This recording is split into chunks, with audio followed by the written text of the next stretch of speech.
बिस्मिल्लाहिर्रहमानिर्रहीम। नाजरीन, hit story के साथ मैं हूं शमशाद मांगट।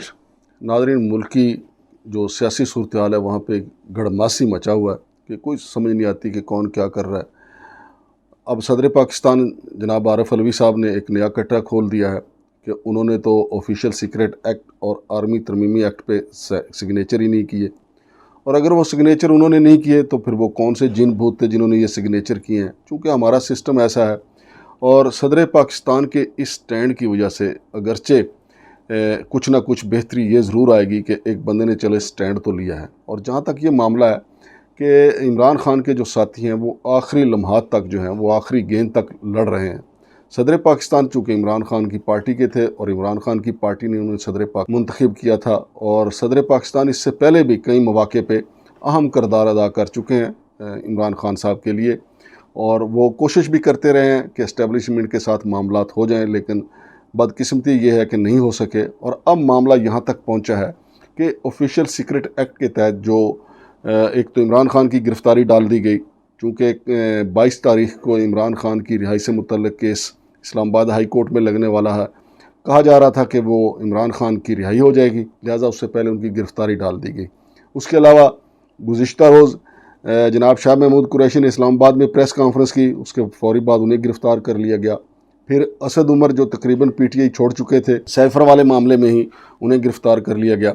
अब बिल्कुल एक बात तो तय नज़र आ रही थी कि ऑफिशियल सीक्रेट एक्ट के तहत ये जो 3 गिरफ़्तारियाँ हुई हैं या इसके बाद भी अगर कुछ और गिरफ़्तारियाँ होंगी तो इन तीनों शख्सियात को जो है वो शिकंजा टाइट कर दिया जाएगा। लेकिन सदर पाकिस्तान ने ये कहकर कि उन्होंने मुतअद्दिद बार अपने अमले से पूछा कि ऑफिशियल सीक्रेट एक्ट और आर्मी तरमीमी एक्ट को वापस भेज दिया जाए, लेकिन उनका अमला उनसे धोखा करता रहा।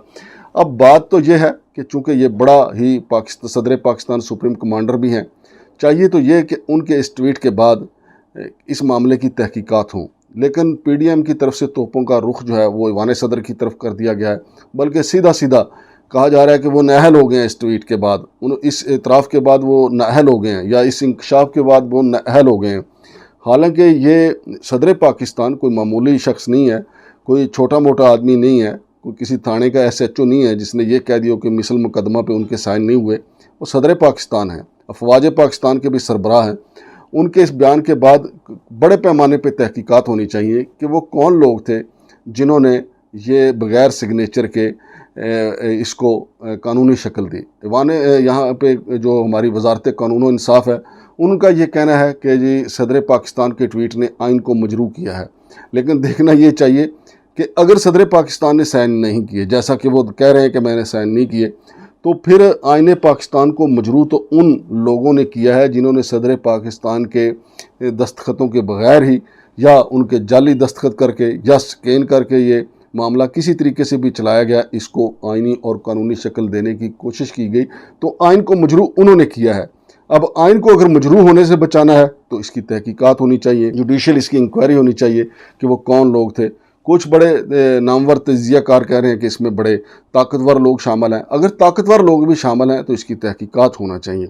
लेकिन इमरान खान की पार्टी को खुडे लाइन लगाते लगाते, इमरान खान को माइनस करते करते हमारे इदारे इतने बेनकाब हो गए हैं। अव्वल तो ये कि हमें हमारे इदारों को ये सोचना चाहिए था कि अवाम के मसाइल का हल क्या हो सकता है। वैसे भी अगर देखा जाए, अवाम ने इमरान खान से तो कुछ ज़्यादा ही तवक्कुआत बांध ली हैं। अगर इमरान खान को इक़्तिदार मिल भी जाए तो इमरान खान के पास ऐसी कोई गीदड़ सिंगी नहीं है कि वो इक़्तिदार में आएंगे और मसाइल फौरी हल हो जाएंगे। चूँकि अगर मसाइल हल होना होते तो इस वक्त सबसे ज़्यादा जो अख्तियारात हैं वो हमारी मिलिट्री इस्टेब्लिशमेंट के पास हैं, और मिलिट्री इस्टेब्लिशमेंट और अवाम के दरमियान काफ़ी फासले वसी हैं। और अगर कोई ऐसी गिदड़ सिंगी मौजूद होती कि महंगाई को कम किया जा सकता, जुल्म नाइंसाफ़ी को कम किया जा सकता, तो यकीनी तौर पे हमारी मिलिट्री इस्टेब्लिशमेंट उस गिदड़ सिंगी का इस्तेमाल करती और अवाम के मसाइल हल हो जाते। अवाम के मसाइल हल हो जाते, अवाम को आटा, तेल, घी, रोटी सस्ती मिलना शुरू हो जाती, अवाम इमरान खान को भूल जाती। लेकिन ज़िंदगी दिन ब दिन मुश्किल होती गई है। जैसे जैसे हमारी इस्टेब्लिशमेंट ताकतवर होती गई है, आम आदमी की ज़िंदगी मुश्किल होती चली गई है। शहबाज शरीफ आए, उन्होंने 16 माह में अपने मुकदमात, अपनी भतीजी के मुकदमात, अपने बेटे के मुकदमात ख़त्म किए, लेकिन अवाम के मसाइल पहले से कई गुना ज़्यादा हो गए। अब निगरान आए हैं, निगरानों का कहना है कि जी हमारा मैंडेट इंतखाबात तक है, हालांकि उनका मैंडेट इंतखाबात तक तो है, लेकिन वो इंतखाबात करवाते हुए नज़र ही नहीं आ रहे, चूँकि उन हलफ उठाते ये कह दिया गया कि इंतखाबात तो 6 माह बाद होंगे। तो अब रही बात ये कि अगर अवाम के मसाइल को हल करना हो तो सबसे ज़्यादा अख्तियारात इस वक्त हमारी मिलिट्री इस्टेब्लिशमेंट के पास हैं, और वो निगरानों के ज़रिए हर चीज़ को सस्ता कर सकती है, पेट्रोल को सस्ता कर सकती है। शाहिद खाकान अब्बासी साहब का दावा है कि इस वक्त भी हुकूमत जो है वो पेट्रोलियम मसनूआत पे 91 रुपये वो अपनी जेब में डाल रही है, यानी हुकूमत उस पर बचत कर रही है, और हुकूमत चाहे तो सस्ता तेल फराहम कर सकती है। लेकिन ऐसा नहीं है, बल्कि अवाम को तेल दिया जा रहा है और अवाम की हालत बुरी कर दी गई है। और अब ये सारे सूरत हाल को देख के एक तरफ लोग खुदकुशियाँ कर रहे हैं, महंगाई से तंग आकर लोग मर रहे हैं, लोग में के पास पैसे नहीं हैं कि वो बिजली के बिल जमा करवा सकें, लोग अपना चूल्हा जलाने से कासर हैं, अपनी रोटी से कासर हैं, मजदूरी से कासर हैं, रोज़गार से कासर हैं।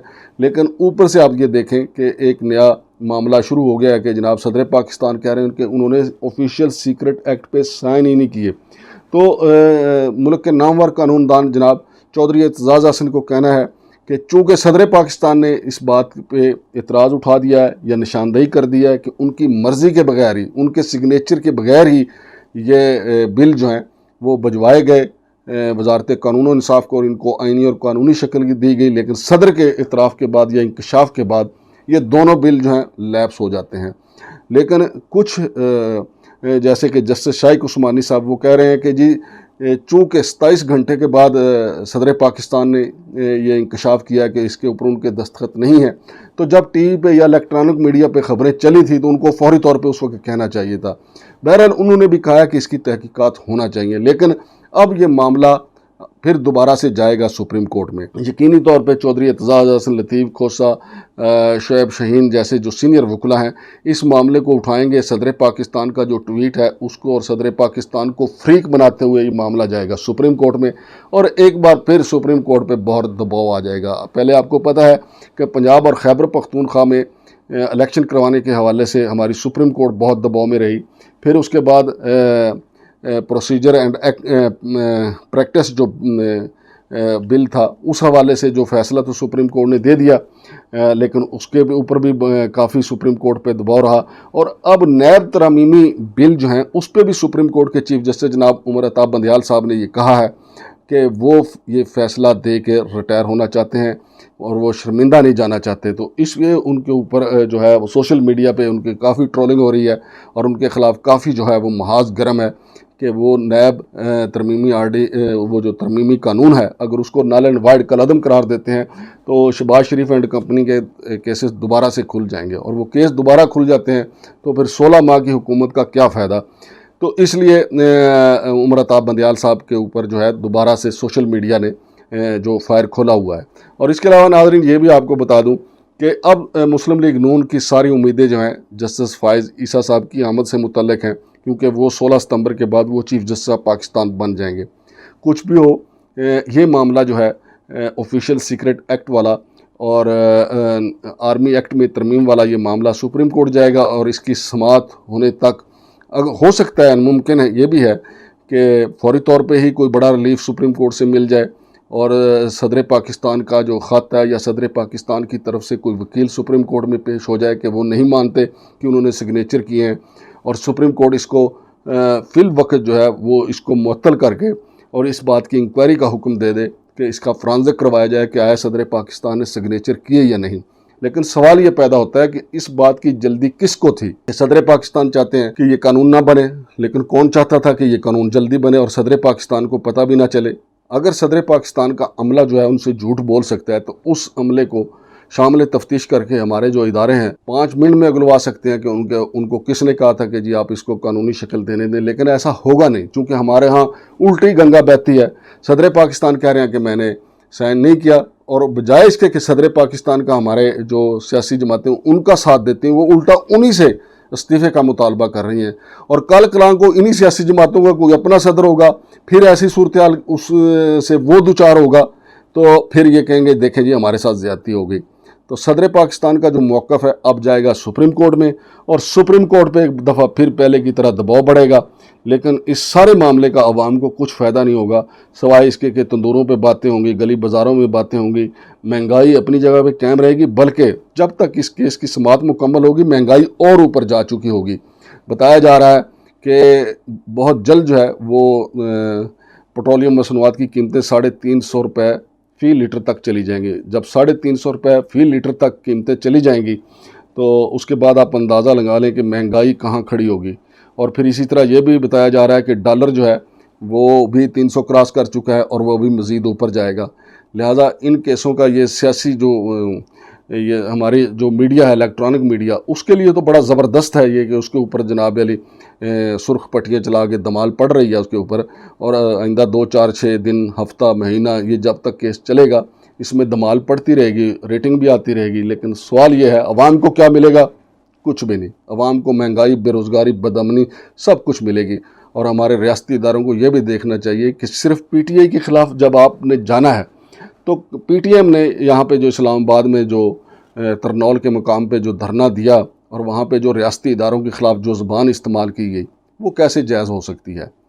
वो सारे का सारा कार्रवाई होनी चाहिए थी। एक तरफ तो मोहतरमा शीरी मज़ारी रिहाई के बाद विक्ट्री का निशान बनाती हैं तो उनकी बेटी उनको मना करती हैं। लेकिन आज सोशल मीडिया पे दिखाया गया कि शीरी मज़ारी की गिरफ़्तारी हुई और गिरफ़्तारी पुलिस की कस्टडी में वो रियासती इदारों के ख़िलाफ़ नारे लगाती हुई जेल गई। और दूसरी तरफ खतीजा शाह या सनम जावेद को आप पकड़ते हैं तो उनको उनके चेहरे पे स्याह कपड़े डाल के आप पेश किया जाता है। तो ये दोहरा मेयार नहीं होना चाहिए, तमाम शहरियों के साथ एक जैसा ही रवैया अख्तियार किया जाना चाहिए। शमशाद मांगट को इजाज़त दीजिए। अल्लाह हाफ़िज़।